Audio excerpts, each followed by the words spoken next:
नमस्कार, मैं हूं निशा शर्मा और आप देख रहे हैं राष्ट्रीय जगत विजन न्यूज। छत्तीसगढ़ में 316 करोड़ के राशन घोटाले का मामला उलझता जा रहा है। राशन दुकानों में लूट और दोषियों को अफसरों द्वारा बचाए जाने का खेल किस कदर बढ़ रहा है और किस तरीके से विधानसभा की जांच समिति को गुमराह कर रही है, यह चौंकाने वाला मामला सामने आया है। दरअसल 216 करोड़ का चावल और 100 करोड़ का शक्कर घोटाले का मामला विधानसभा में उठा था। सत्ता पक्ष इस तरह से घिर गई कि उन्हें जांच समिति बनानी पड़ी थी। विधानसभा की जांच समिति जब जांच शुरू की तो उसके सामने ऐसे ऐसे घोटाले और करतूत सामने आए कि आप सुनकर चौंक जाएंगे। कहा जा रहा है कि जांच समिति को पता चला कि इस पूरे घोटाले में न केवल दुकानदार बल्कि कई बड़े अफसर शामिल है। ऐसे अफसर शामिल हैं जिन्हें सत्ता का पूरा संरक्षण इन दिनों मिल रहा है और जांच समिति को गुमराह करने के लिए भी गलत सलत आंकड़े दिए गए। इस घोटाले ने न केवल खाद्य विभाग की कार्यप्रणाली पर सवाल उठाया है बल्कि राशन वितरण व्यवस्था की पारदर्शिता पर भी गंभीर सवाल उठाए। 2024 के विधानसभा बजट सत्र में राशन चोरी के आंकड़े पेश किए गए और कहा जाता है कि चोरी की मात्रा को कम करके दिखाया गया था। प्रदेश में 33 जिलों की राशन दुकानों में बड़े पैमाने पर अनियमितता हुई। बस्तर में 344, कांकेर में 275, कोरबा में 367, सक्ती में 276, बेमेतरा में 167, कवर्धा में 351, खैरागढ़ में 2, बलौदा बाजार में 227 और गरियाबंद में 188 राशन दुकानों में शक्कर गायब पाई गई। इसके अलावा भी 2000 टन शक्कर की कमी पाई गई, जिसका बाजार मूल्य करोड़ों में है।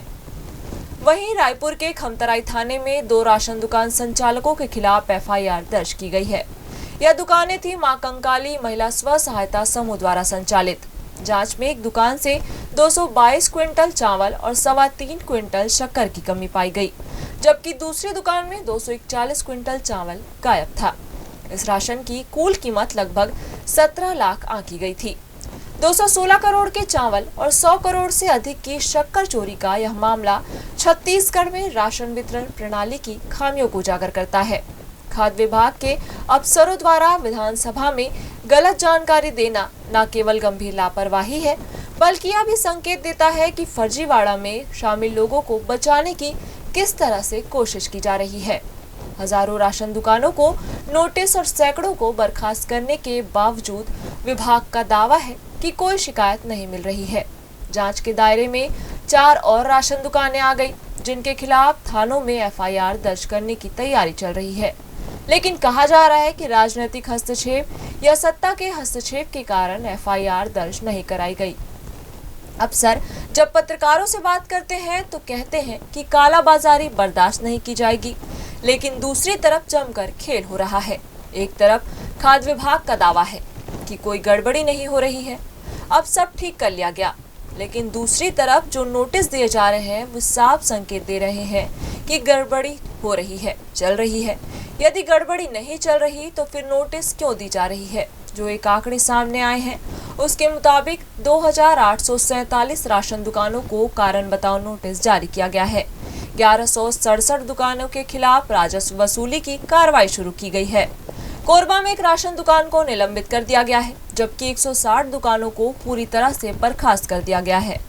अब सवाल उठता है कि अगर गड़बड़ी नहीं थी तो इतनी बड़ी संख्या में कार्रवाई क्यों हो रही है? अब देखना है कि इस पूरे मामले में जब विधानसभा की समिति जांच करने वाली है तो फिर क्या कुछ होगा, किस तरीके से अफसरों का खेल होगा, किस तरीके से सत्ता अफसर को बचा लेंगे, क्योंकि अफसरों को बचाने की खेल में तो यह सत्ता बेहद माहिर है। आबकारी विभाग के 29 अफसरों को किस तरीके से बचाया जा रहा था?